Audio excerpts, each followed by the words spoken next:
Let's get start guys. আজকে আলোচনা করব জেন আয়ার অ্যান্ড অটোবায়োগ্রাফি। এই উপন্যাসটি যেটি রয়েছে সেটি হলো জেন আয়ার অ্যান্ড অটোবায়োগ্রাফি। এখানে যিনি প্রোটাগনিস্ট রয়েছেন, প্রধান চরিত্র রয়েছেন, এই উপন্যাসের যিনি প্রধান চরিত্র, তিনি যেন আমি করে মানে সাবজেক্টিভ মোডে পুরো বিষয়টাকে অটোবায়োগ্রাফিক্যাল মোডে বলবেন। মানে উনি যেন নিজের জীবনীকে বর্ণনা করছেন। এটা নিশ্চিতভাবে তোমাদেরকে জেনে রাখতে হবে। শার্লট ব্রন্টি কিন্তু নন, ঠিক আছে, যিনি লেখক মানে লেখিকা রাদার টু সে, ঠিক আছে, অথরেস, উনি কিন্তু এটা ওনার জীবনী নয়। এখানে একটা ফিকশনাল ক্যারেক্টার রয়েছে যার নাম দেওয়া হচ্ছে জেন আয়ার, এবং সেই জেন আয়ার নিজের জীবনীটাকে বর্ণনা করছেন বা নিজের অটোবায়োগ্রাফিটাকে বর্ণনা করছেন, এবং পুরো বিষয়টাকে আমরা অটোবায়োগ্রাফিক্যাল মোডে মানে আত্মজীবনীমূলক লেখা হিসাবে আমরা দেখব। লেখা কত সালে হয়েছে? 1847 সালে, 1847-এ এই উপন্যাসটি লেখা হয়েছিল। সেটিং কি দেখবো? উপন্যাসে যদি সেটিং দেখতে পাই তাহলে একটা নর্দার্ন ইংল্যান্ডের সেটিং দেখতে পাবো। কোথাকে সেটিং? Northern England.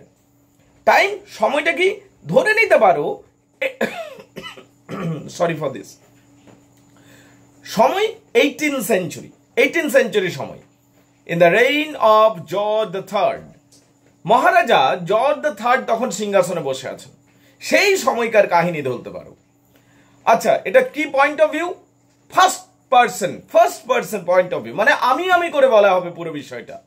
আমি জেন আয়ার, আমার জন্ম হয়েছিল এখানে, আমার আন্ট আমাকে মোটেও দেখতো না, এইভাবে এই মোডে বলা হবে, আমি করে ফার্স্ট পার্সন ন্যারেটিভে বলা হবে। ইটস এ নোভেল, এটা একটা নভেল, এবং এটা প্রকাশিত হয়েছিল তার ছদ্মনামে, লেখিকার ছদ্মনামে। লেখিকার নাম হচ্ছে শার্লট ব্রন্টি, ওনার ছদ্মনামে এটা প্রকাশিত হয়েছিল। তাহলে এই যে উপন্যাসটি প্রকাশিত হয়েছিল লেখিকার ছদ্মনামে, কি ছদ্মনাম? পেন নেমটা কি ছিল? পেন নেম ছিল Currer Bell, CURRER, Currer Bell, BELL, বিটা বড় হাতে, ঠিক আছে। কত তারিখে? 19 অক্টোবর 1847 এই সময় প্রকাশিত হয়েছিল। এই পুরো উপন্যাসটাকে আমরা যদি ভাঙতে যাই, ডিভাইড করে দেখি, 38টা চ্যাপ্টার দেখতে পাবো, 38 চ্যাপ্টার্স। কটা চ্যাপ্টার দেখতে পাচ্ছি? 38 chapters. And it was originally published in 3 volumes, এবং 3টে ভলিউমে এটা প্রকাশিত হয়েছিল। দ্য সেকেন্ড এডিশন, এটা যে সেকেন্ড এডিশন ছিল সেটা খুব গুরুত্বপূর্ণ, তার কারণ যে দ্বিতীয় এডিশনটা ছিল, ইট ওয়াজ ডেডিকেটেড টু উইলিয়াম ম্যাকপিস থ্যাকারি। এটা উইলিয়াম ম্যাকপিস থ্যাকারিকে ডেডিকেট করা হয়েছিল। আচ্ছা, কোন যুগে লেখা হয়েছে? আমরা সবাই জানি শার্লট ব্রন্টি বা ব্রন্টি সিস্টার কোন যুগের ছিলেন? 18th সেঞ্চুরির ছিলেন, কোন যুগে ছিলেন? ভিক্টোরিয়ান পিরিয়ডের ছিলেন। তো ভিক্টোরিয়ান উমেন নোভেলিস্টদের মধ্যে একজন হলেন শার্লট ব্রন্টি, তাই স্বাভাবিকভাবে ভিক্টোরিয়ান যুগের লেখা এই উপন্যাসটি। তাহলে ছিল এই উপন্যাসের এগুলো টেকনিক্যাল সাইড, ব্যাকগ্রাউন্ড। এবারে যদি আমরা সরাসরি প্লটে আসি, মানে গল্পটা কি, সেই গল্পটা এবার জেনে নেওয়া যাক। Let's get start guys. গল্পটা কি রয়েছে সেখানে আমরা দেখতে পাই। একদম প্রথমে যে প্রোটাগনিস্ট তাকে নিয়েই গল্পটা শুরু হবে, ঠিক আছে। যিনি প্রোটাগনিস্ট মানে জেন আয়ারকে নিয়েই গল্পটা শুরু হবে, ঠিক আছে। এখানে আমরা জেন আয়ারকে পাবো সব দিকে প্রথমে। জেন আয়ার একটা বাচ্চা মেয়ে, 10 বছরের মাত্র বাচ্চা মেয়ে। সে তার আঙ্কেল আন্টের সাথে থাকে, এবং তার যে আন্টি রয়েছে মিসেস রিড, উনি অত্যন্তই নিষ্ঠুর আচরণ করেন, বা ওনার আচরণটা মোটেও সিম্প্যাথেটিক বা কাইন্ড নয় জেন আয়ারের প্রতি। তাহলে জেন আয়ার এই যে 10 বছরের একটা বালিকা বা মেয়ে, লিভস অ্যাট গেটসেড হল বলে একটা জায়গাতে থাকছেন, তার ম্যাটার্নাল আঙ্কেলের ফ্যামিলিতে থাকছেন, ঠিক আছে, বলতে পারো মামার বাড়িতে, ঠিক আছে। The Reeds as a result of her uncle's dying wish. এই যে দ্য রিডস যিনি রয়েছেন, মামি যে রয়েছে, মামি যে বা আন্ট মিসেস রিড যিনি রয়েছেন, উনি এই 10 বছরের মেয়েটিকে নিজের কাছে রেখেছেন। কেন?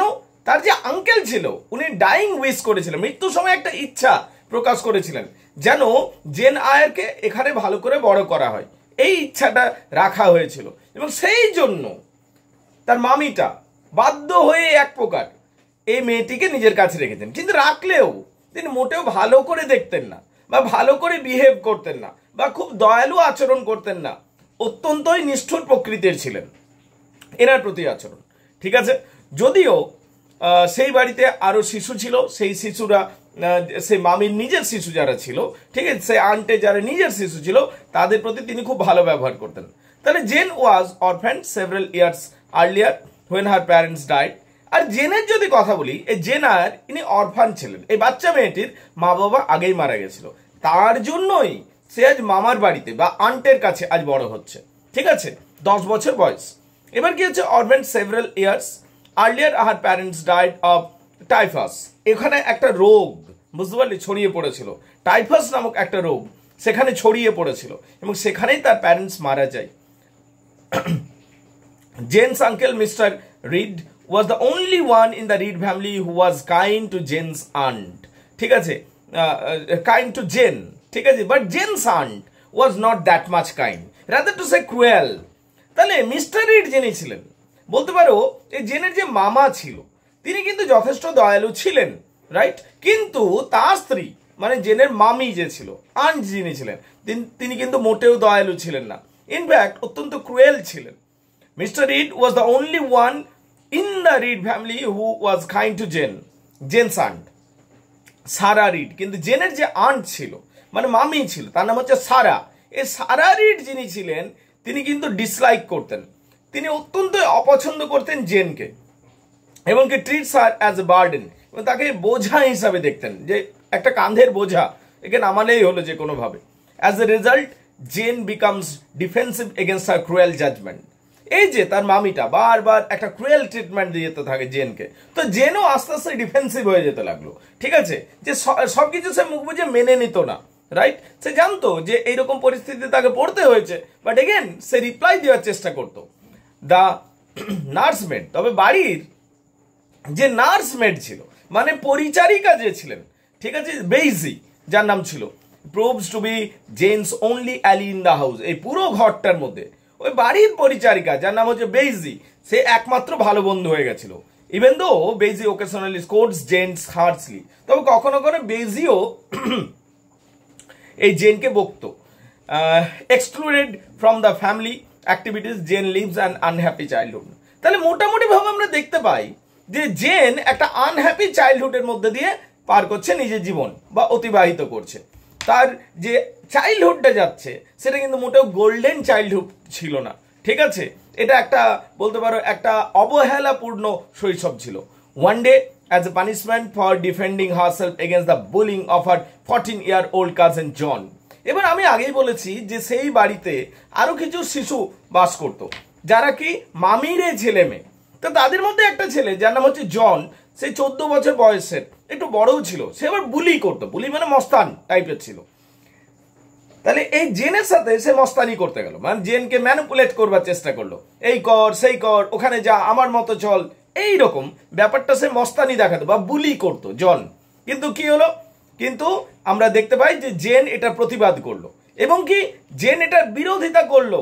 যখন জেন এটার বিরোধিতা করলো, Jane is locked in the red room, এবং কি রেড রুম যখন জনের বিরোধিতা করলো, জেন আয়ার যখন বিরোধিতা করলো, এই মেয়েটি ওই মস্তানির বিরোধিতা করলো, তার কাজেন ব্রাদার বলতে পারো, সে কাজেন ব্রাদার সেই বলতে পারো মস্তানি করছিল বা বলতে পারো বুলি করছিল, ঠিক আছে, সেই বুলির যখন বিরোধিতা করলো তখন তাকে একটা অন্ধকার রুমে তার মামি রেখে দিল, বুঝতে পারলে, তার আন্ট তাকে ভরে রেখে দিল একটা অন্ধকার রুমে, এবং সেই অন্ধকারে সে কিছুটা অজ্ঞান হয়ে যাচ্ছে, ফেন্ট হয়ে যাচ্ছে।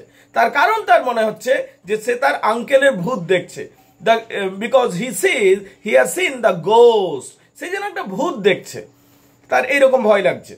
The red room is significant because it lays the ground for the ambiguous relationship between the parents and children. এই যে ঘটনাটা ঘটলো এটার গুরুত্ব কিন্তু রয়েছে, which plays out in all Jane's future relationship with the male figures throughout the novel. পরবর্তী সময়ে আমরা জেনকে দেখতে পাবো বিভিন্ন সম্পর্কে আস্তে আস্তে উন্নত হচ্ছে জেন, তো সেক্ষেত্রে এই ঘটনাটার একটা প্রতিচ্ছবি থাকবে কিন্তু।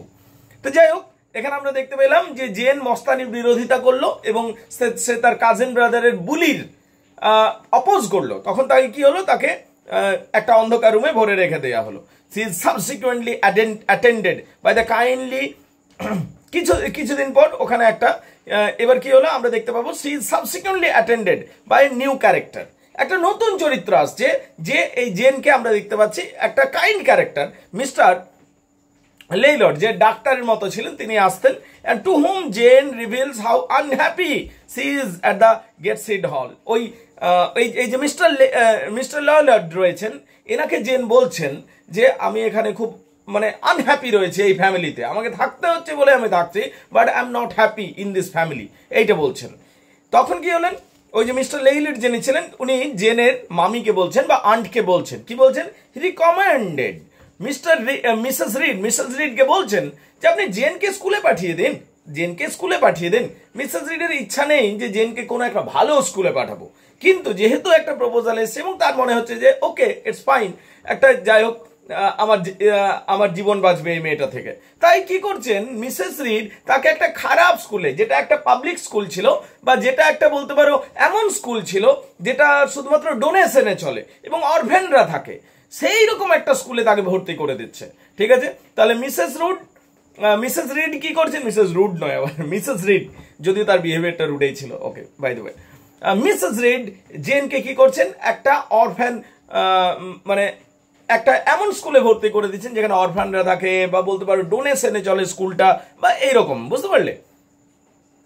এরপর আমরা কি দেখতে পাচ্ছি, an idea that Mrs read happily supports, এটা এমন একটা আইডিয়া ছিল যেটা মিসেস রিড কিন্তু সাপোর্ট করলো, তার কারণ মিসেস রিড ভাবছে আমার ঘরে তো এই মেয়েটা থাকবে না, এবার স্কুলে থাকবে, ঠিক আছে, এবং সেই স্কুলটা আবার এমন স্কুল যেখানে টাকা পয়সা পে করতে হয় না, কিছু না, একটা ডোনেশনে চলে, এইরকম একটা স্কুল।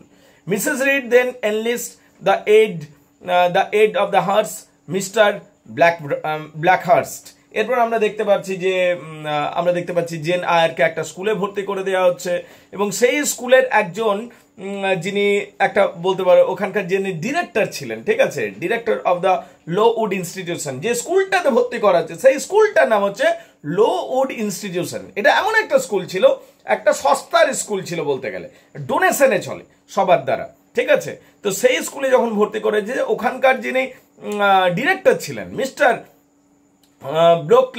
ব্লোকলেহার্স্ট, যিনি ছিলেন ডিরেক্টর, তিনি কি ছিলেন, তিনি অত্যন্ত নিষ্ঠুর প্রকৃতির ব্যক্তি ছিলেন, বিশেষ করে মেয়েদেরও, ঠিক আছে, মোটেও কিন্তু তিনি মানে দয়ালুতার সাথে বা সিম্প্যাথেটিক ওয়েতে দেখতেন না এবং অত্যন্ত নিষ্ঠুরভাবে আচরণ করতেন। তো মিসেস রিড সেখানে ভর্তি করে দিচ্ছেন জেন আয়ারকে। এরপর আমরা কি দেখতে পাচ্ছি, Mrs read কসেস two mister Brock লেহার্স্ট, ওনাকে যে স্কুলের যে ডিরেক্টর রয়েছে ওনাকে বলে দিচ্ছেন মিসেস রিড যে আমাদের এই মেয়েটাকে আপনাদের স্কুলে ভর্তি করলাম, কিন্তু খেয়াল রাখবেন যে এই মেয়েটার কিন্তু চুরির স্বভাব আছে, ঠিক আছে, এবং এইটা বলে দিচ্ছে এবং খুব মিথ্যা বলে, ঠিক আছে, এইরকম বলে দিচ্ছে, টেন্ডেন্সি টু ডিসিজ, চুরির স্বভাব নয়, মানে প্রতারণা করার স্বভাব, রাদার টু সে ডিসিড মানে প্রতারণা, চুরি তো নয়, প্রতারণা। এই মেয়েটার মিথ্যাবাদী এবং এই মেয়েটা প্রতারণা করার স্বভাব আছে। আমি আপনার কাছে এই মেয়েটাকে রেখে গেলাম, আপনারা এটা পড়ান, তবে বলে দিই এই মেয়েটার একটা প্রতারণা করার স্বভাব আছে এবং মিথ্যা বলার স্বভাব আছে। এই কথাগুলো বলছেন যখন মিসেস রিড, তখন এই মেয়েটি মানে জেন 10 বছরের মেয়েটি, সে সঙ্গে সঙ্গে কিন্তু তার প্রতিবাদ করছে এবং বলছে আমি মিথ্যা বলি না কোনোদিন।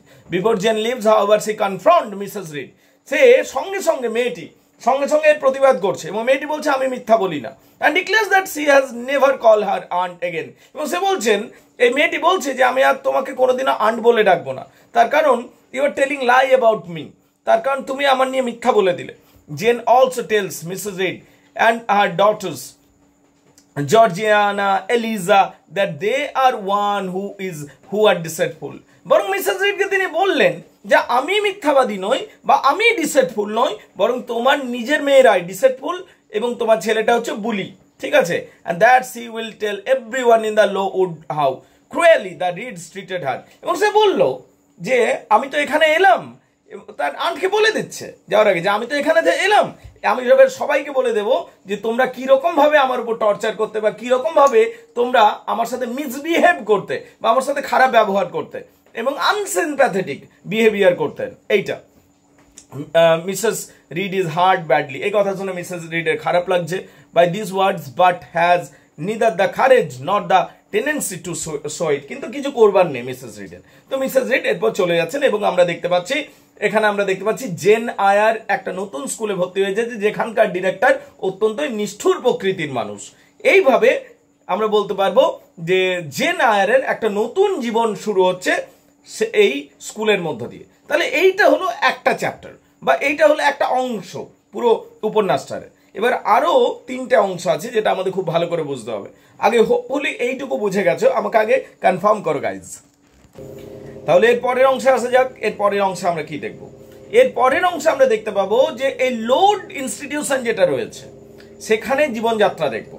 এখানে জেন আয়ার যে এই স্কুলে এলো, এই স্কুলে একজন ভালো বান্ধবী পাবে জেন আয়ার। এখানে তার থেকে বয়সে বড় এইরকম একটা মেয়ের সাথে বন্ধুত্ব হয়ে যাবে।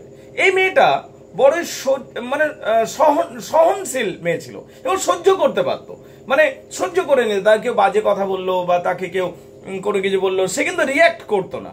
তো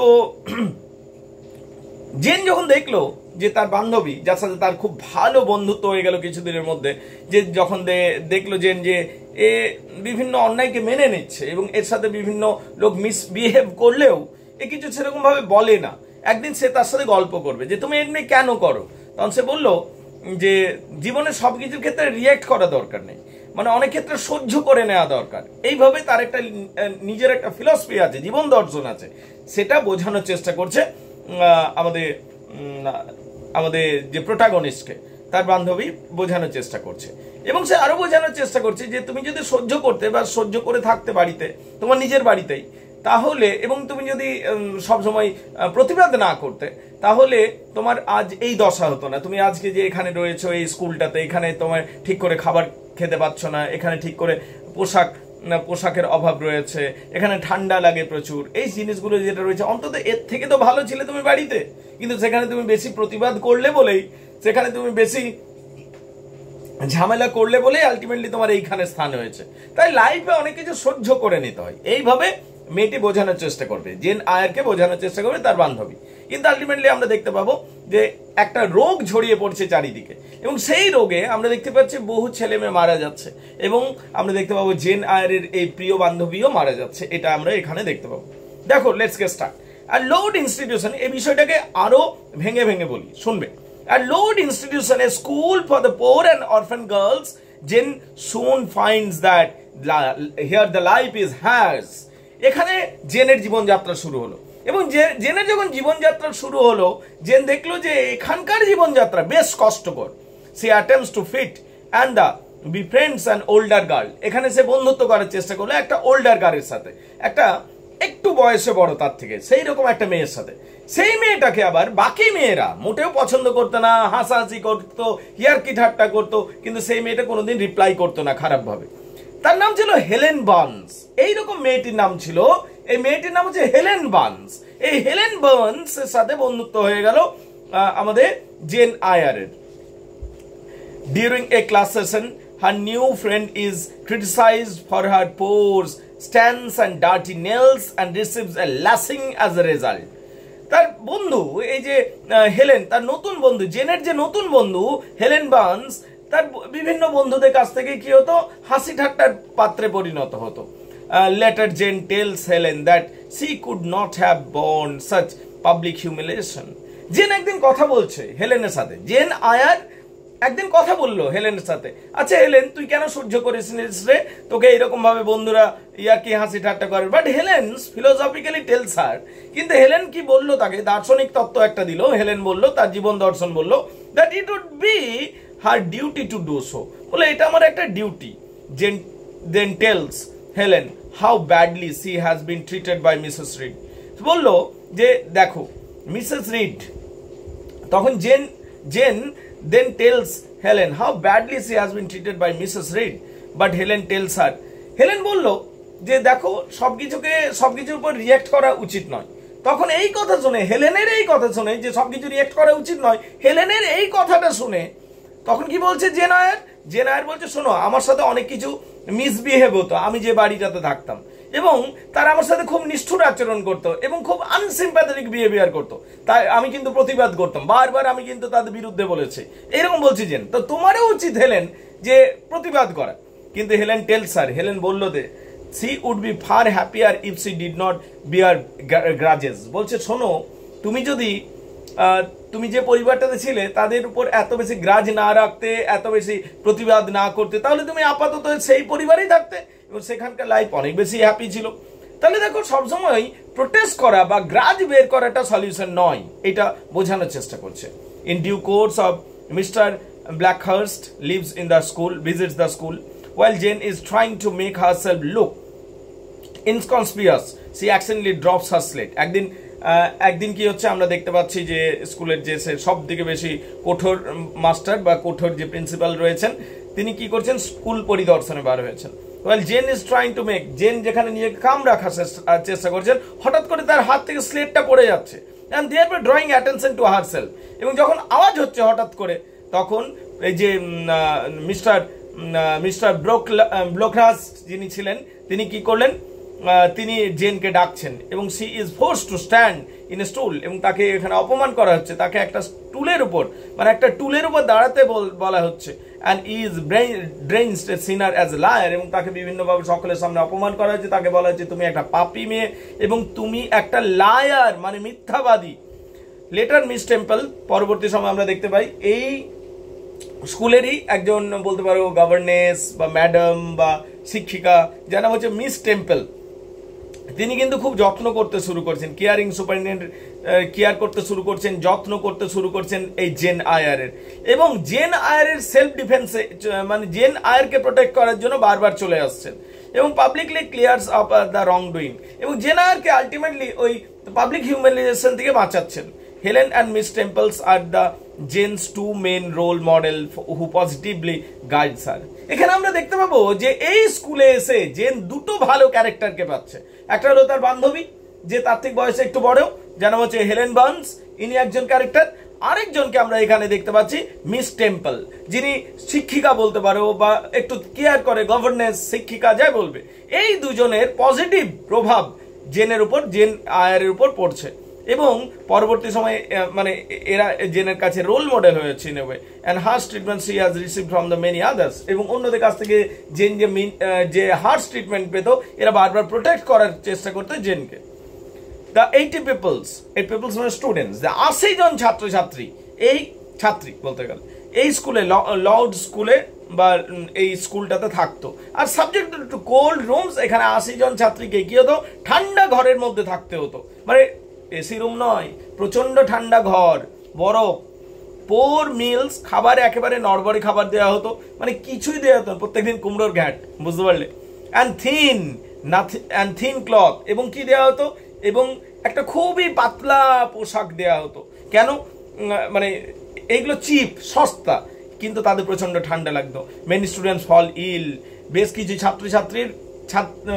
ছাত্রী অসুস্থ হয়ে পড়লো এইরকম পুর ম্যানেজমেন্টের জন্য এবং এই খারাপ খাদ্য, খারাপ ব্যবহারের জন্য। এবং আমরা দেখতে পাই টাইফাস এপিডেমিক স্ট্রাইকস, এবং আমরা দেখতে পাচ্ছি যে টাইফাস নামক মহামারী এই স্কুলটার উপরও এসে পড়লো। হেলেন ডায়েজ, এমনকি এই যে হেলেন বলে যে মেয়েটা ছিল, সে মারাই গেল একটা সময়। এমনকি Helen dies of consumption and Jane's arm, এবং জেনের বাহুতে হেলেন মারা গেল। জেনের যে প্রিয় বান্ধবী ছিল, ঠিক আছে, হেলেন বার্ন, সে মারা যাচ্ছে জেনের বাহুতে, এটাতে জেনের অনেক কষ্ট হচ্ছে। But Mrs Brocklehurst maltreatment of the people is discovered, কিন্তু এত মেয়ে এখানে অসুস্থ হয়ে পড়লো, কেউ মারা গেলে, এই ঘটনাগুলো যখন বাইরে এলো, তখন সবাই বুঝতে পারলো স্কুলটাতে ম্যালট্রিটমেন্ট চলতো, মানে ঠিকঠাক ব্যবহার দেওয়া হতো না, খাবার দেওয়া হতো না, ইত্যাদি চলতো। Several বেনিফ্যাক্টর erected a new building and installed a sympathetic management committee to moderate Mr. Blackhurst harsh rule. এবার কি হলো, অনেক চ্যারিটেবল ম্যান, অনেক ধনী মানুষ, অনেক দান ধর্ম করে, এইরকম মানুষ এলো এবং তার বললো না এইগুলো ঠিক করতে হবে, এবং একটা বড় বিল্ডিং বানানো হলো এবং কমিটি থেকে এই নিষ্ঠুর লোকটাকে ছড়িয়ে দেওয়া হলো এবং তার পরিবর্তে একটা মডারেট, একটা সুন্দর দয়ালু কমিটি বানানো হলো। দেন ইমপ্রুভ ড্রামাটিক্যালি, এবং তারপর আমরা দেখতে পাচ্ছি স্কুলটা আস্তে আস্তে বা ড্রামাটিক্যালি উন্নত হতে লাগলো। তাহলে এই ব্যাপারটা 2 নম্বর চ্যাপ্টারে আমরা খুব ভালোভাবে দেখতে পাচ্ছি, মানে 2 নম্বর অংশটাতে আমরা খুব ভালোভাবে দেখতে পারি।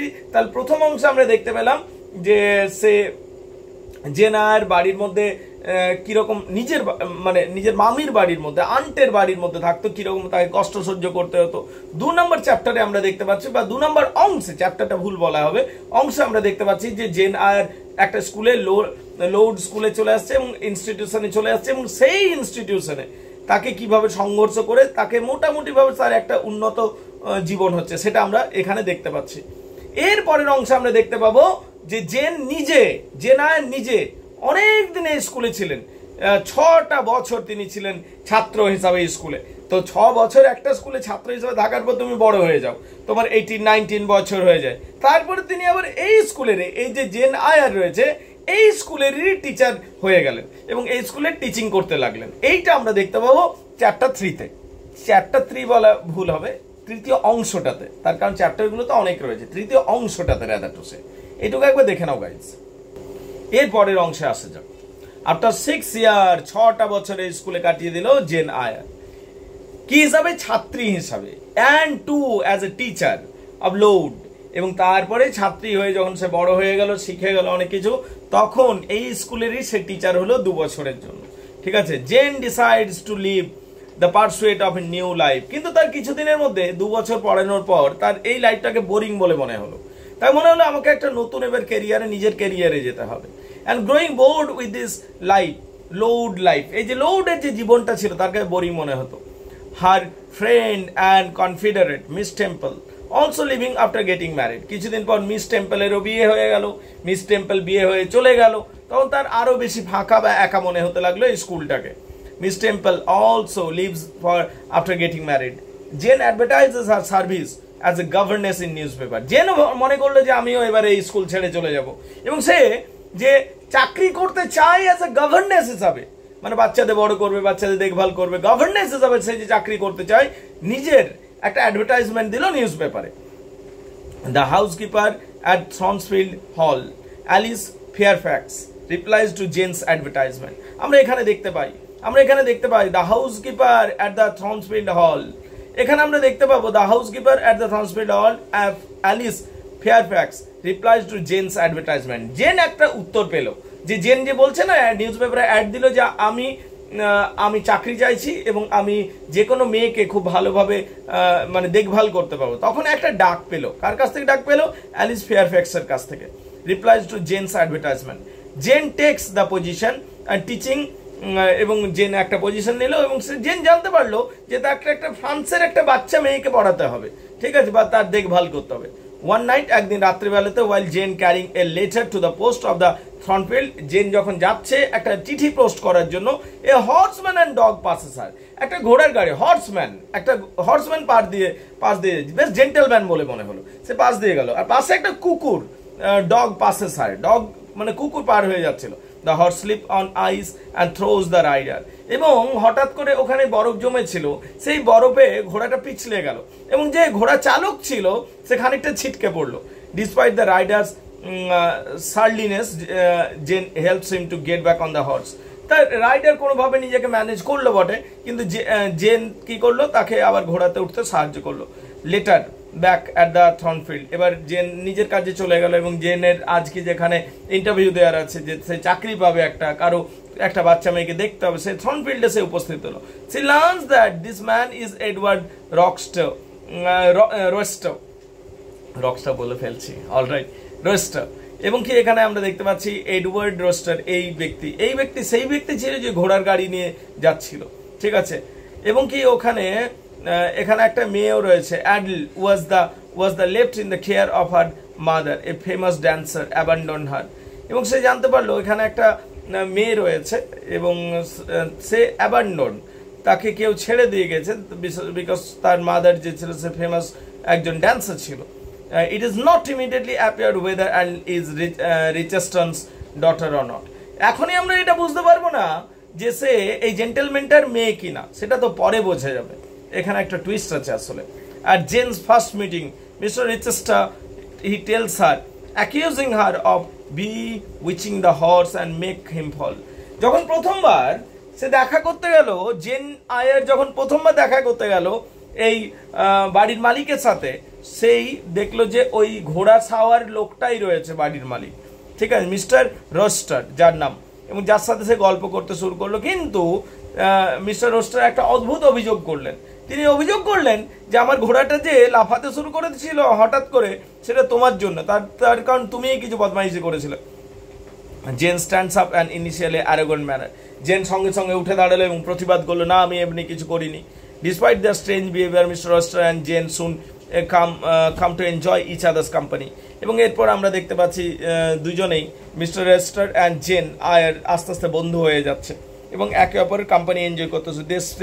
দে স্পেন্ড মাচ ইভিনিং টুগেদার। তারা বিভিন্ন সন্ধ্যাবেলা একে অপরের সাথে কাটাতে শুরু করছেন এবং তাদের মধ্যে একটা অ্যাটাচমেন্ট বাড়ছে, এটা আমরা দেখতে পাচ্ছি। Odd things start to happen in the house. কিন্তু ওই ঘরে এক অদ্ভুত অদ্ভুত জিনিস ঘটতে শুরু করলো। যখন তখন আগুন ধরে যাচ্ছে, যখন তখন কোথা থেকে জিনিস পড়ে যাচ্ছে, ঠিক আছে, কেউ ছুড়ে দিচ্ছে জিনিস যেন। Mysterious fire in the Rochester's room. হঠাৎ করে একদিন আগুন ধরে গেল মিস্টার রেচেস্টার্স ঘরে। কে আগুন জানালো সেগুলো তো আমরা পরে জানতে পারবো, ঠিক আছে। From a Jane saves Rochester by rousing him and throwing water on him. কিন্তু যাই হোক, জেনকে আমরা দেখতে পেলাম যে উপস্থিত বুদ্ধির সাহায্য নিয়ে সেখানে জল দিয়ে দিচ্ছে এবং আগুন নিভিয়ে দিচ্ছে। And attack on the house guest name mister Mason. সেদিন একটা হাউস গেস্ট এসেছিল, বাড়িতে একজন গেস্ট এসেছিলেন, সেই গেস্টের উপরে যেন কেউ অ্যাটাক করে বসলো। After Jane save Mr Rochester from her fire he thanks her tenderly. এবারে মিস্টার রোস্টার দেখলেন যে তাকে আগুন থেকে বাঁচালো এই মেয়েটি, বাড়ির পরিচারিকা বা বাড়ির গভর্নেন্স বাঁচালো। সে তাকে থ্যাংক ইউ বললো অ্যান্ড ইমোশনালি তার সাথে কথা বলতে শুরু করলো। That night Jane feel strange emotion in her towards him. সেই দিন আমরা দেখতে পাচ্ছি যে Jane first time fall in love, মানে প্রথমবার যেন প্রেমে পড়ছে বা ভালোবাসতে শুরু করে মিস্টার রোস্টারকে। The next day however he leaves unexpected for a distant party and several days later returns whole party. সে বললো, এই যে বাড়ির মালিক ছিল মিস্টার রোস্টার, উনি বললেন, মিস্টার রোস্টার যিনি ছিলেন উনি বললেন যে আমি পার্টি করতে যাচ্ছি, মানে আমি একটা জায়গায় যাব ভোজ খেতে এবং কিছুদিন পর ফিরবো। সত্যিই সে কিছুদিন পর ফিরলো, কিন্তু সাথে কয়েকটা বন্ধুকে নিয়ে এসেছিল, ঠিক আছে। তার মধ্যে একজন সুন্দরী মেয়ে ছিল, ঠিক আছে, ব্লেন্স ইনগ্রাম যার নাম ছিল, ঠিক আছে। Just as he realise that she is in love with Mr Rochester. যখনই জেন আয়ার ভাবতেই শুরু করেছিল যে আমি প্রেমে পড়েছি, আমি ভালোবাসছি মিস্টার রোস্টারকে, ঠিক তখনই মিস্টার রোস্টারের লাইফে আরেকটা নতুন মেয়ের আবির্ভাব, ঠিক আছে, যার নাম হচ্ছে Blanche Ingram. Jane sees that he and Blanche favour each other and starts to feel jealous. এবার জেন দেখতে শুরু করলো যে মিস্টার রোস্টার ওই মেয়েটিকে নিয়ে, নতুন মেয়েটিকে নিয়ে মানে পড়ে রয়েছে এবং তাকে নিয়ে বেশ মানে সময় দিচ্ছে, তার সাথে ফ্লার্ট করছে, তার সাথে গল্প করছে। জেনের এটাতে কি হলো, একটা জেলাস ফিল হতে লাগলো। Jane sees that he and Blanche favour each other. সে দেখলো, সে সর্বোপরি দেখলো ব্লেঞ্চ নামক মেয়েটি, ব্লেঞ্চ ইনগ্রাম যে রয়েছে, ঠিক আছে, ব্লেঞ্চ ইনগ্রাম যিনি রয়েছেন এবং যে মিস্টার রোস্টার রয়েছেন, এনারা একে অপরকে পছন্দ করছে। and starts to feel jealous এবং তার কিন্তু প্রচুর জেলাসি হতে লাগলো, particularly because she also sees the Blanche is snobbish and heartless. তার সবথেকে বড় রাগ যে এই মেয়েটার উপর রাগ কেন, যে নায়ের রাগ হতে লাগলো, তার কারণ মেয়েটা অহংকারী, মেয়েটা আনসিম্প্যাথেটিক, মেয়েটা আনকাইন্ড, বুঝতে পারলে, মেয়েটা যোগ্যই নয় ওই ছেলেটার, এইটা মনে হতে লাগলো। Jane then receives word from Mr. Reed has suffered a stroke and is calling from her Mrs. Reed.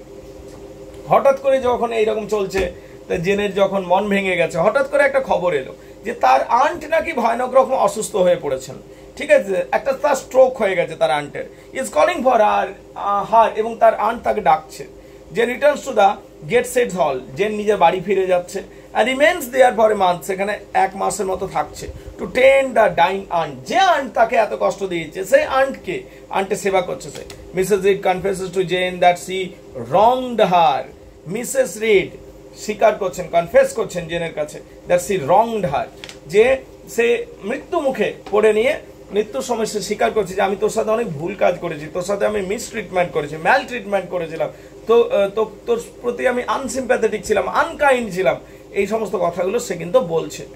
Bringing for the letter to Jane's parental uncle Mr John Eyre. এবং কিন্তু মৃত্যুর আগে সে একটা বিষয় বলে যাচ্ছে যে তোর একটা আঙ্কেল আছে জানিস, মিস্টার জন আয়ার, যিনি has asked her to live with him and be his heir, এবং তিনি নিজের প্রপার্টির সব কিছু তোর নামে ছেড়ে দিয়ে গেছেন। এই ব্যাপারটা তিনি বলছেন মৃত্যুর আগে, মিসেস রিড এটা বলে যাচ্ছেন। মিসেস রিড আরো বলছেন যে তোর আঙ্কেল জানতে চেয়েছিল তোর ঠিকানা, কিন্তু আমি তখন বলে দিয়েছিলাম যে তুই মারা গেছিস ওই যে মহামারীটা ছড়িয়েছিল সেই মহামারীতে। Mrs Reed admits to telling Mr Eyre that Jane had died of fever at Lowood. এবং আমি যখন জানতে পেরেছিলাম, আমি এতই স্বার্থপর ছিলাম, আমি যখন জানতে পারলাম যে তুই একটা প্রপার্টি পাবি, আমি তখন তোর আঙ্কেল মিথ্যা বলে দিয়েছিলাম, বলেছিলাম যে সে মারাই গেছে। সুন আফটারওয়ার্ড মিসেস রিড ডাইজ। এই কথাগুলো বলে মিসেস রিড বা আন্টটা মারা যাচ্ছে। And Jane helps her cousin after the funeral before returning the Thornfield. তারপর যাবতীয় অন্তিম সংস্কারে যাবতীয় সমস্ত কিছু ফিউনারেলে হেল্প করছে জেন, এবং তারপর নিজের কর্মক্ষেত্রে ফিরে আসছে, যেটা থর্নফিল্ডে। যখন ফিরছে তখন একটা নতুন বিষয় উপস্থিত। Back in Thornfield, Jane broods over Mr Rochester rumour impending marriage with Blanche Ingram. সে যখন আসছে সে শুনতে পাচ্ছে চারিদিকে একটা রিউমার চলছিল, কি একটা গুজব চলছিল যে ব্লেঞ্চের সাথে নাকি এই যে থর্নফিল্ড যিনি রয়েছেন তার মিস্টার থর্নফিল্ডের বিয়ে হতে যাচ্ছে। However one midsummer evening Rochester baits Jane by saying that how much he will miss after getting married and how she will soon forget him.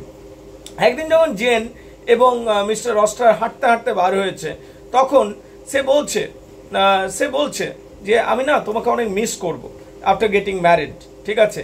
The normally self control Jane reveals her feeling for him. এবং তুমিও তো আমাকে ভুলেই তো যাবে, ঠিক আছে, তাই না, এরকম বলছে। কিন্তু যে জেন আয়ার, যে সবসময় নিজের ফিলিংসে কন্ট্রোলে রাখে, সে একটা মুহূর্তে সে নিজের ফিলিংসকে আর কন্ট্রোলে রাখতে পারছে না। সে বলে ফেলছে সবকিছু যে I love you, right. To her surprise Rochester reciprocates. কিন্তু সে অবাক হয়ে যাচ্ছে যখন জানতে পারছে যে মিস্টার রস্টারও তাকে ভালোবাসে। Having courted Blanche only to make Jane jealous. এবং সে আরো জানতে পারছে যে আমি ওই মেয়েটাকে ব্লেন্সকে আমি কোর্টিং করছিলাম বেসিক্যালি তোমাকে জেলাস ফিল করানোর জন্য। অ্যান্ড প্রপোজেস ম্যারেজ, এবং ম্যারেজ প্রপোজাল দিচ্ছে। Jane is at first sceptical at the sincerity. জেনের প্রথমে একটা ডাউট হচ্ছে, এই ছেলেটা আমাকে বিয়ে করবে তো মালিক, ঠিক আছে, বিফোর অ্যাকসেপ্টিং ইজ প্রপোজাল একটু স্কেপটিক্যাল হচ্ছে। But she then writes to her uncle John telling him of her happy news. কিন্তু শেষ পর্যন্ত সে ঠিক করছে যে আমি বিয়েটা করবে, এবং আঙ্কেল জনকে চিঠিতে জানাচ্ছে এই হ্যাপি নিউজটার সম্বন্ধে। As she prepares for her wedding, Jane's এবার তাদের বিয়ের সবকিছু ঠিকঠাক হয়ে গেছে। এবার বিয়ের জন্য যখন রেডি হচ্ছেই সবকিছু ঠিকঠাক, জেন্স ফরবিডিং অ্যারাইজেস, ঠিক আছে, when a strange woman sneaks into the room one night and rips Jen's wedding veil in two. একদিন দেখতে পাচ্ছি একটা অদ্ভুত মহিলা এসে উপস্থিত হয়ে যাচ্ছে, এবং জেনের যে বিয়ের পোশাক ছিল সেগুলোকে কেউ যেন কেটে দিচ্ছে, ছিঁড়ে দিচ্ছে। As with the previous mysterious event, এর আগেও ঘরে বিভিন্ন মিস্টিরিয়াস ইভেন্ট হচ্ছিল। কোথা থেকে একটা জগ ঝুড়ে এলো, কোথা থেকে একটা দামি জিনিস উপর থেকে এসে পড়লো, কোথা আগুন ধরে গেল, এই জিনিসগুলো ঘটতো। এবার তার ড্রেসটা কেউ ছিঁড়ে দিয়েছে, ব্রাইডাল ড্রেসটা। Mr Rochester attributes the incident to Grace Poole, one of his servant. Mr Rochester বললো, আরে এটা নিয়ে ভেবো না, আমাদের ঘরেরই একজন যে সার্ভেন্ট রয়েছে, এটা তারই কাজ হবে। ডিউরিং দ্য ওয়েডিং, তো যাই হোক, বিয়ের জন্য যখন সবকিছু রেডি, বিয়ে হতে যাচ্ছে, তখন কি হলো, এই যে সেরিমনি শুরু হয়ে গেছে। Our Mr Mason the lawyer declares, হঠাৎ করে একটা লোক উপস্থিত, মিস্টার ম্যাসন, যে আগেও এসেছিল একবার দুবার, তিনি একটা লয়ার নিয়ে উপস্থিত হয়ে গেছেন, একটা উকিল বাবুকে নিয়ে উপস্থিত হয়ে গেছেন। He declares that Mr Rochester can not marry, এবং বলছেন যে মিস্টার এস্টার্ন আপনি তো বিয়ে করতে পারবেন না, because you are already married. এই ঘটনাটা একটা সারপ্রাইজ ছিল, কার জন্য? জেন আয়ারের জন্য। মানে যে মানুষটাকে সে বিয়ে করতে যাচ্ছে, হি ইজ অলরেডি ম্যারিড। এবং অদ্ভুত বিষয়, এই যে লোকটি, মানে আমরা মিস্টার যার সাথে বিয়ে হতে যাচ্ছিল, ঠিক আছে, সেই লোকটি আবার অস্বীকারও করছে না, বলছে yes I am married but my wife is mad. এবং আমার সাথে চিটিং করে বিয়েটা হয়েছিল, মানে আমাকে চিট করে একটা পাগল মেয়ের সাথে আমাকে বিয়ে দিয়ে দেওয়া হয়েছিল। এই সমস্ত তথ্যগুলো সে জানাচ্ছে, এবং বলছে যার সাথে বিয়ে দেওয়া হয়েছিল ও হলো মিস্টার ম্যাসনসের বোন।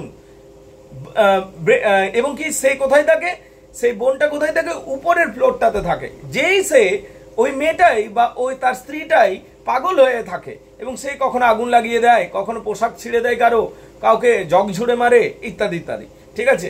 Mister Roaster admits that this is true. Mister Roaster বলছেন যে এটাই সত্যি কথা, যে I am married. but explains that his father tricked him into the marriage for her money. এবং সে বলছে যে আমার সাথে একটা ট্রিক হয়েছে, তার সেই মেয়েটি যেহেতু ধনী তার টাকা পয়সার জন্য, এবং কি হয়েছে আমাকে একটা পাগল মেয়ের সাথে বিয়ে দিয়ে দেওয়া হয়েছিল। Once they were united, he discovers that she was rapidly descending into the congenial madness.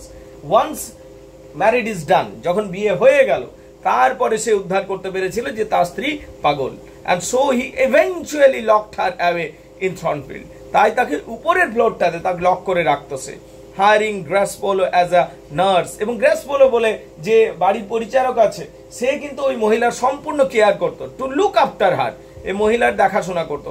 when Grace gets drunk, গ্রাস মাঝে মধ্যে যখন ড্রাঙ্ক হয়ে যেত, Roster's wife escapes and causes the strange happening in the Thornfield. যখন ওই পরিচালক মাঝে মধ্যে মদ খেয়ে পড়ে থাকতো, তখন তার স্ত্রী ওই যে তার ফার্স্ট ওয়াইফ মিস্টার থর্নফিল্ডের মিস্টার রোস্টারের ফার্স্ট ওয়াইফ যে পাগল স্ত্রীটা বেরিয়ে যেত এবং উৎপাত করতো, কখনো আগুন জ্বালিয়ে দিত, কখনো কোনো কিছু ছুড়ে দিত ইত্যাদি ইত্যাদি। It turns out Jane's uncle, দেখো এরপর কি হলো ঘটনা। Mr John Eyre is a friend. তাহলে এইখানে একটা আমরা দেখতে পেলাম, এখানে আমরা একটা অদ্ভুত জিনিস দেখতে পাবো। কি দেখতে পাবো? এখানে আমরা দেখতে পাবো যে জেন জানতে পারছে যে মানুষটাকে সে বিয়ে করতে যাচ্ছিল হি ইজ অলরেডি ম্যারিড, এবং তা যাই হোক সে পরিস্থিতিটাকে সামলে নিল বটে, কিন্তু জেন কিন্তু বললো না আমি আর বিয়ে করবো না, no I am not going to marry. তখন আমরা দেখতে পাবো যে এই পার্সনটি বলবেন যে আমরা তাহলে প্যারিসে চলে যাবো, এবং যেহেতু I am already married I can't marry you, but in Paris, আমরা যদি প্যারিসে চলে যাই সেখানে we can stay there as a husband wife. এই আইডিয়াটা এর ভালো লাগলো বটে জেনের, কিন্তু জেন কিন্তু রাজি হলো না, এবং আলটিমেটলি জেন সেই জায়গাটা ছেড়ে বেরিয়ে গেল এবং সেখান থেকে বললো আমি আর থাকবো না। ঠিক আছে, এই পর্যন্ত বলো, বুঝতে পারলে কিনা গাইজ? তাহলে এর পরের অংশে আসা যাক। It turns out that Jane's uncle Mr John Eyre, এরপর আমরা দেখতে পাচ্ছি মিস্টার জন আয়ার যিনি রয়েছেন is a friend of Mr Mason's and was visited by him soon after Mr Eyre receive the Jane's letter about her impending marriage. আমরা আরও জানতে পাচ্ছি ওই বিয়ের সময়টাতে এর আঙ্কেলও চলে এসে উপস্থিত হয়েছে, মানে আমাদের জেনের আঙ্কেল এসে উপস্থিত হয়েছেন, মিস্টার জন আয়ার এসে উপস্থিত হয়েছেন। After the marriage ceremony is broken, কিন্তু বিয়ে তো ভেঙে গেল। Mr Rochester asks Jane to go with him to the south of France. Mr Jane বলে কোনো ব্যাপার নেই, বিয়ে ভেঙে গেছে কি হলো, তুমি কি আমার সাথে থাকতে চাইবে, তুমি কি আমার সাথে ফ্রান্সে যেতে পারবে, আমরা সেখানে থাকবো, and live with him as a husband and wife, আমার সাথে চলো ওখানে তুমি থাকবে। Even though they can not be married, বিয়ে হবে না ঠিক কথা, কিন্তু আমরা ওখানে we can live like husband wife. Jane is tempted, জেনের ভালো লাগলো বিষয়টা, but realise that she will lose herself and her integrity as if she allows her passion for a married man to consume her, and she must stay true to the Christian values and belief. কিন্তু gen কিন্তু ultimately রাজি হলো না এটাতে। কেন রাজি হলো না? তার কারণ তার কিছু খ্রিস্টান বিলিভ অ্যান্ড ফেথ রয়েছে, এবং খ্রিস্টান বিলিভ মোরালিটি এবং ফেথ অনুযায়ী এটা কিন্তু করা যায় না। খ্রিস্টান বিলিভ এবং ফেথ অনুযায়ী this is absolutely wrong. If somebody is married you cannot make a relationship with that person, right? সে কিন্তু রিফিউজ করে দিল খ্রিস্টান ভ্যালিউজ গুলোর কথা মনে রেখে, refusing to go her principles and despite her love of Rochester Jane leaves Thornfield Hall at dawn. ভোরবেলাতে, পরের দিন ভোরবেলাতে সে ছেড়ে চলে যাচ্ছে ওই জায়গাটা, before anyone else is up, কেউ তখন কারো তখন ঘুম ভাঙেনি, ও সেখান থেকে উঠে নিয়ে চলে যাচ্ছে এবং একটা নতুন জায়গায় সে এসে উপস্থিত হচ্ছে। তাহলে এই অংশটা আমরা মোটামুটি ভাবে দেখতে পেলাম। এর পরের অংশে আসা যাক, দেখো কি হচ্ছে, রাইট? এর পরের অংশে আমরা কি দেখতে পাবো? Jane travels as far as Thornfield Hall, সেখান থেকে অনেক দূরে চলে যাচ্ছে। As she can using the little money she had previously sent, তার কিছু টাকা পয়সা সংগ্রহ করেছিল এতদিন ধরে, সেই টাকা পয়সার জোরে সে কিছুটা অনেক একটা জায়গায় চলে গেল, অনেক দূরের।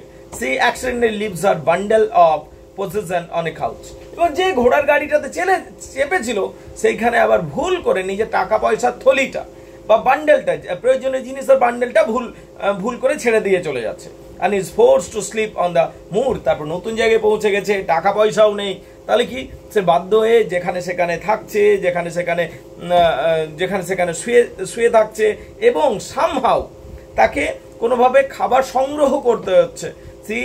তাকে তার প্রয়োজনীয় জিনিস বিক্রি করেও খাবার নিতে হতে, হ্যান্ড গ্লাভস বিক্রি করে দিতে হচ্ছে।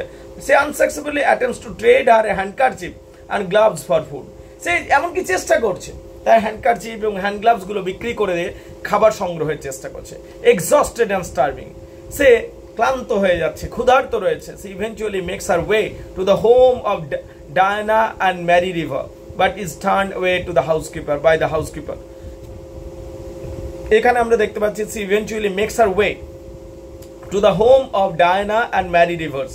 আমরা এখানে দেখতে পাচ্ছি সে কোথায় যাচ্ছে? ডায়ানা এবং ম্যারি রিভার্সের বাড়ি দিকে যাচ্ছে।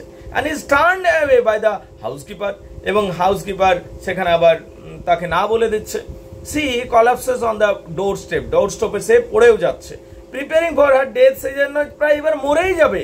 ক্লার্গিম্যান সেন্ট জন হ্যাথ, দেখো তখন কি হচ্ছে, কিন্তু কি হচ্ছে, clergyman saint John River Diana and Mary's brother rescues her. কিন্তু হঠাৎ করে সে দেখছে যে ওখানকার যে জন রিভার ছিলেন, ঠিক আছে, ওখানকার যে পাদ্রী সাহেব ছিলেন জন রিভার, সে তাকে উঠাচ্ছে। ডায়ানা, ম্যারিজ ব্রাদার সবাই এখানে রেস্কিউ করছে, ঠিক আছে। আফটার জেন রিজাইনস হার হিথ, তাহলে একটা নতুন জায়গায় তার এবার থাকা শুরু হচ্ছে, ঠিক আছে। সে এবার একটু সুস্থ হচ্ছে, সে তো কলাপস হয়ে গেছিল, মানে পড়ে গেছিল, তো সেখান থেকে সে খানিকটা সুস্থ হচ্ছে। কিছুদিন পর St John finds her teaching position near by village school, এবং সেন্ট জন কার বাড়িতে রয়েছে? সেন্ট জনের বাড়িতে রয়েছে। তাহলে এখন আমরা দেখতে পাচ্ছি এই যে প্রোটাগনিস্ট কার বাড়িতে আশ্রয় নিয়েছেন? সেন্ট জনের বাড়িতে আশ্রয় নিয়েছেন, এবং সেন্ট জনের সাথে ওখানে স্কুলে পড়াচ্ছেন। Jane becomes good friends with the sisters, এখানে জেন দেখতে পাচ্ছি যে আস্তে আস্তে সবার সাথে ভালো বন্ধুত্ব সুলভ আচরণ করছে। জন রিমেন্স অ্যালুড, সেন্ট জন কিন্তু তার থেকে একটু দূরে দূরে থাকে। The sister leaves for the governess jobs, the sisters leave for governess jobs and St John become slightly closer to Jane. আস্তে আস্তে দেখতে পাচ্ছি ওখানকার যারা সিস্টার্সরা ছিল তারা আস্তে আস্তে গভর্নেন্সের চাকরিগুলো ছেড়ে দিচ্ছে, এবং আমরা দেখতে পাচ্ছি যে জন যিনি আছেন তিনি আস্তে আস্তে জেনের কাছাকাছি এসে পৌঁছাচ্ছেন। অ্যান্ড ট্রু আইডেন্টিটি অ্যান্ড এবং কি telling her that her uncle John Eyre has died and left her entire fortune of 2000 pound.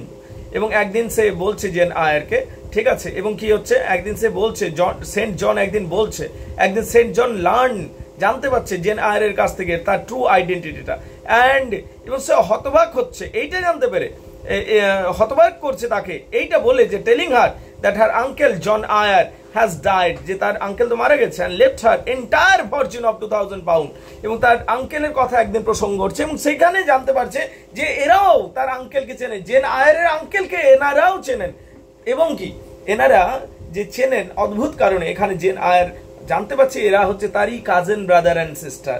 এটা জানতে পেরে সে অবাক হচ্ছে, এবং তার যে আঙ্কেল ছিল তার আঙ্কেল তার জন্য প্রায় 2000 পাউন্ড টাকা পয়সা ছেড়ে গেছে।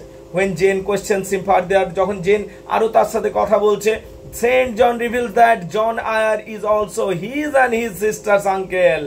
তখন এরাও জানতে পারছে যে এই যে জেন আয়ার যে আমাদের সাথে রয়েছে সে আমাদেরই কাজেন সিস্টার হচ্ছে, মানে জেন আয়ার যে ঘরটাতে ছিল কটা দিন ধরে সেটা তার কাজেন সিস্টার, কাজেন ব্রাদারের ঘরেই ছিল।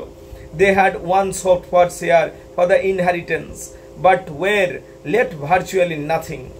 Jane, overjoyed by finding that she is living with the friendly family members. জেনে তো খুশির আর অন্ত নেই, তার কারণ জেন না জেনেই যে ভালো পরিবারটার সাথে থাকছিল সেই পরিবারটা আসলে তারই ব্রাদার অ্যান্ড সিস্টার, মানে cousin brother and sister, same blood নয়, cousin brother half blood, same মানে ফুল ব্লাড নয়, half blood, cousin brother and sister insist of sharing the money equally with her cousin। এবং সে বলছে আমার কাছে আমার uncle যদি আমার নামে এত টাকা ছেড়ে গেছে তাহলে আমি তোমাদের সবার সাথে ভাগ করে নেব টাকাটা। যেখানে Diana, Mary come back to the Moor House to live in the Moor House. তো এখানে আমরা দেখতে পাচ্ছি যে সবাই একসাথে থাকতে শুরু করছে অ্যান্ড কোয়াইট গুড, এবং সব হ্যাপি চলছে। একটা জিনিস খেয়াল রাখবে, ক্রিশ্চিয়ানিটিতে কাজিন ম্যারেজ অ্যালাউড আছে কিন্তু, ঠিক আছে, এখানে একটা টুইস্ট আসবে কিন্তু, ঠিক আছে। Thinking that pious and conscientious Jane will make a suitable missionary's wife, Seint John makes her marry him to go with him in India. একদিন এই যে জন, যে সেন্ট জন, এই যে পাদ্রী সাহেব, কমবয়সী পাদ্রী সাহেব, ঠিক আছে, ইনি ভাবলেন যে আমাকে তো তাহলে বিয়ে করতেই হবে, এবং এই মেয়েটি জেন আয়ার বলে যে মেয়েটি রয়েছে সে যথেষ্ট পায়াস, পবিত্র এবং ধার্মিক এবং চার্চের ব্যাপার স্যাপার বোঝে এবং টিচিংও ভালো করতে পারে, একে যদি আমি বিয়ে করে নিই তাহলে ভালো হবে। হ্যাঁ, হতে পারে আমার কাজিন সিস্টার হচ্ছে, বাট ফাইন, কাজিন সিস্টারকে তো বিয়ে তো করাই যায় ক্রিশ্চিয়ানিটিতে, ঠিক আছে। আর তো কি হলো, সে একদিন প্রপোজ করে বসলো যে I want to marry you, কিন্তু জেন মোটেও কিন্তু রাজি হচ্ছে না। জেন বলছে নো, আমি তোমাকে বিয়ে করতে পারবো না। এই জন বলছে যে I want to marry you and I want to take you to India, তোমাকে ভারতবর্ষে নিয়ে যেতে চাই। কিন্তু জেন আয়ার বলছে ওকে, আমি ইন্ডিয়া যেতে চাই, but not as your wife but as your sister. কিন্তু সেক্ষেত্রে জন রাজি হচ্ছে না। জন বলছে না, তাহলে আমি হবে না, তাহলে আমি তোমাকে নিয়ে যেতে পারবো না। If you be my wife I shall take you to India. Jane initially accepts going India. তো জেন তখন ভাবলো ঠিক আছে, অ্যাকসেপ্ট করেই নি, বিয়ে তো করতেই হবে যখন কাউকে। তো অ্যাকসেপ্ট যখন করেই নিচ্ছে, ম্যারেজ যখন প্রায় অ্যাকসেপ্টেড যে ও এবার বিয়ে করে ইন্ডিয়া চলে যাবে, বা রিজেক্টস দ্য ম্যারেজ প্রপোজাল, কিন্তু হঠাৎ করে সে ম্যারেজ প্রপোজালটাকে রিজেক্ট করে দিচ্ছে এবং suggesting the travel as a brother and sister. এবং সে বলছে না, আমি তোমার সাথে ইন্ডিয়া যেতে চাই, not as a wife but as a sister. At Jane's resolve against the marriage, St. John begins to weaken. She seems to hear Mr. Rooster's voice calling her name. অন্যদিকে জেনের একদিন মনে হচ্ছে যে মিস্টার রুস্টার, যার বাড়িতে সে এতদিন কাজ করেছিল, যাকে সে বিয়ে করতেও গেছিল, সে বিপদের মধ্যে আছে এবং সে যেন তাকে ডাকছে।